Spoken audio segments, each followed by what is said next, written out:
नसू साहब, जीते रहो। अस्सलाम वालेकुम नसू साहब। कैसे हैं नसू साहब? कैसे हैं नसू साहब? अल्लाह का शुक्र है। बहुत दिन बाद देखा आपको। सलाम वालेकुम। वालेकुम अस्सलाम। बैठिए आप लोग। अस्सलाम वालेकुम। वालेकुम कैसे अस्सलाम। हैं आप? मैं ठीक हूँ, शुक्रिया। आइए आइए नसू साहब, तशरीफ रखिए। बहुत शुक्रिया। प्लीज आप लोग एंजॉय कीजिए।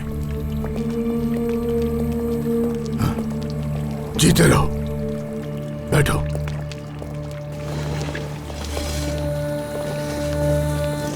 सुनो बेटा, मेरे और इनके लिए 2 कड़क कावे लेकर आ जाओ। दोस्त, मैंने तुम्हें कहा था ना, ला ताल्लुक ना रहो वरना लोग तुम्हें भूल जाएंगे। देखा ना कैसे प्यार से मिल रहे थे ये सब। तुम्हें देखने को तरस रही थी इनकी आंखें। ठीक कहा तुमने, वाकई इज्जत देने वाले लोग हैं। अब हम हमेशा इन लोगों से मिलते रहेंगे। उस अजीजा को यह लगता है कि उसने मुझे वहां कैद कर दिया, मगर वो ये नहीं जानती कि असल में शादुलू होते कौन है और किस भला का नाम है नसू शादुलू। बस एक बार ये काम हो जाए, उसके बाद मेरे इस दिल को सुकून मिल जाएगा।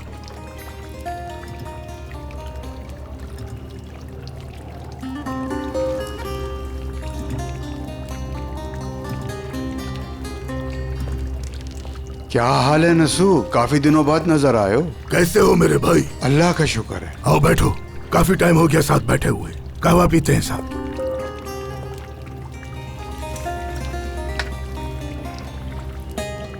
बेटा, एक कहवा और ले आओ।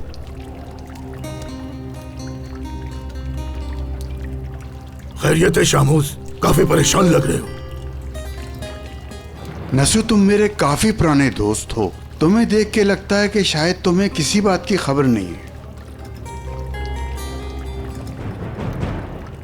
देखो नसू, मैं ये बात तुम्हें इसलिए नहीं बता रहा कि यहाँ कोई फसाद हो, बल्कि तुम्हें इस बारे में पता चल जाए।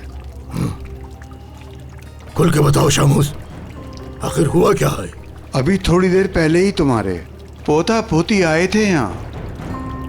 किन की बात कर रहे हो?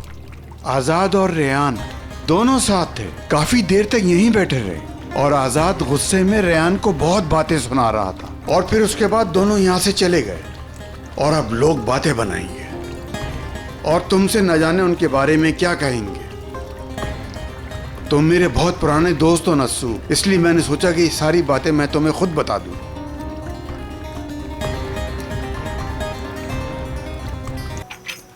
शुक्रिया आपका। और ये आपके लिए। शुक्रिया। गुल कैसी है? वो ठीक है अब? हाँ ठीक है, और मलाइका के साथ किचन में खेल रही है। तुम बिल्कुल परेशान मत हो। शुक्र है।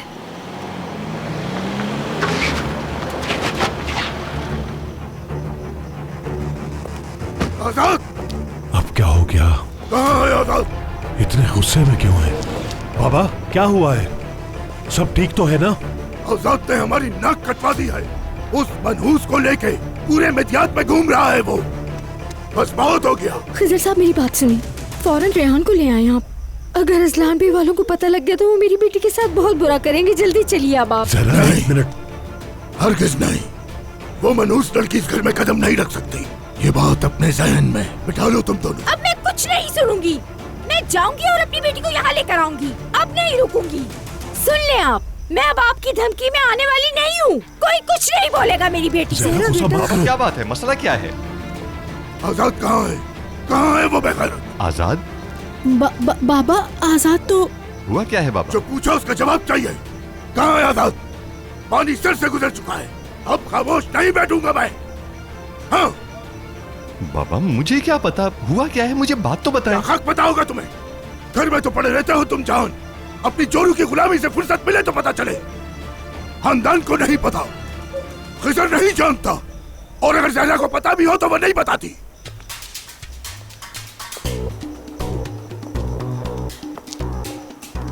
आजाद और रायान मिद्यात में घूमकर हमारे मुंह पे कालक मल रहे। ये क्या कह रहे हैं आप बाबा? अब बताओ, तुम जानते थे ये? हाँ? बेहोश पड़े रहते हो सब यहाँ। बाबा, हो सकता है कि उसे कोई जरूरी बात कर रही हो। कौन सी जरूरी बात? हाँ, उसने बेइज्जत करना था, कर दिया। बाबा, तुम्हारी बेटी तुम्हारे खुद के काबू में नहीं है। और तुम जान, एक बात बताओ मुझे जरा, रायान का पीछा अपने बेटे आजाद से कैसे छुड़वाओगे? बाबा, आजाद ऐसा नहीं कर सकता। वो एक शादीशुदा लड़की के पीछे कैसे जा सकता है? रेहान ने ही उसे बुलाया होगा। सभी लोग अच्छी तरह से जानते। खानदान चुप हो जाओ, आगे कुछ मत बोलना। भाई मेरी बीवी से ऊंची आवाज में बात मत करें। खानदान हो सकता है ठीक कह रही हो सकता है उसने फोन किया हो। खानदान जो चाहे हमारी बेटी के बारे में बोल सकती है और हम तुम्हारी बीवी को कुछ बोल भी नहीं सकते। भाभी आप मत बोलें, मैं भाई से बात कर रहा हूँ। ये किस तरह बात कर रहे हो अपनी भाभी से? तुम्हें नहीं मालूम कि ये आजाद का कितना ख्याल रखती है, फिर भी इस तरह बात कर रहे हो? बिल्कुल उसे अपने बच्चों की तरह समझते हैं। समझ गए तुम? अब कुछ कह भी नहीं सकता तुम लोगों को। असल गुनहगार तो मैं हूँ। मैं ही तुम लोगों की परवरिश नहीं कर पाया और ना ही तुम लोग अपने बच्चों की कर पाए। अब तंग आ चुका हूँ तुम सब लोगों से मैं। बाबा, आप हमसे गलत बात कर रहे हैं। हम दोनों बिल्कुल राजी नहीं थे, लेकिन खिजर भाई ने जबरदस्ती रेहान का रिश्ता आजाद के साथ किया था। बाबा बस भी कर दो, चुप भी हो जाओ। बस आप लोग करें, एक बार अपनी गलती भी तो तलाश करें। तभी से बात करो वरना आखिर आप चाहते क्या है? ऐसा मत करो बेटा, भाई भी आ गए। जहरा तुम हटो पीछे। छोड़ो बेटा।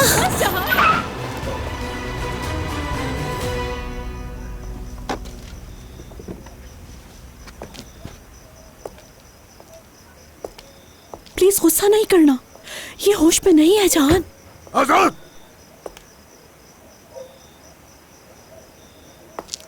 बाबा प्लीज गुस्सा मत कीजिएगा, पहले उसकी बात सुन लीजिएगा। मेरी समझ से बाहर है ये इंसान। क्या करें? मार डालूंगा तुम्हें। जहान खुद को संभालो, रुक जाओ। ये हमारा बेटा है। तुमने हिम्मत कैसे की उस लड़की से मिलने की?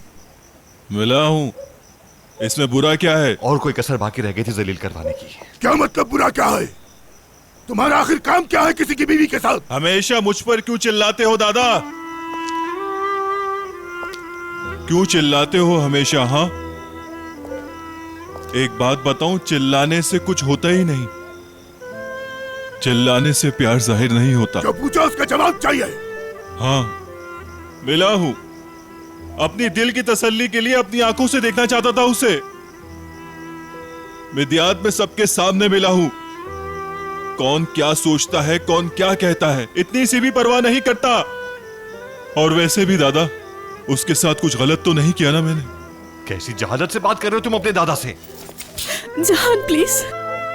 दिल की बातें कर रहा हूं जो तुम लोग नहीं करते। मैं बिल्कुल वैसा नहीं बनने वाला जैसी तुम लोगों की चाहत है। आजाद बेटा। अम्मी, कसूरवार तो मुझे ही ठहराया गया। कोई भी मेरे दिल का हाल नहीं समझ सका। अकेला कर दिया। तुम लोग कहते हो ना, निकाल फेंक दो मोहब्बत को बाहर। नहीं होता ऐसा, मेरे बस में नहीं।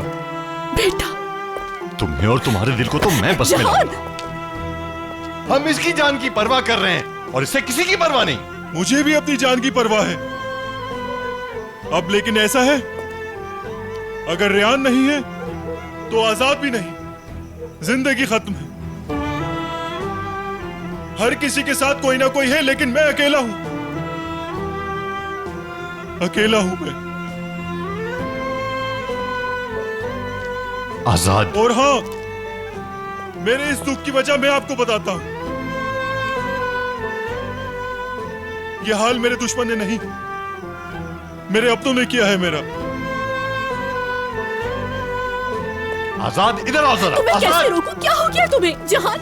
जहरा, खिजर रुको। खिजर, रुको नसू, रुको। मैं गुस्सा समझ सकता हूं, लेकिन तुम रुक जाओ, वरना अपने बेटे को खो दोगे। दरअसल अगर रुका तो खो दूंगा उसे मैं।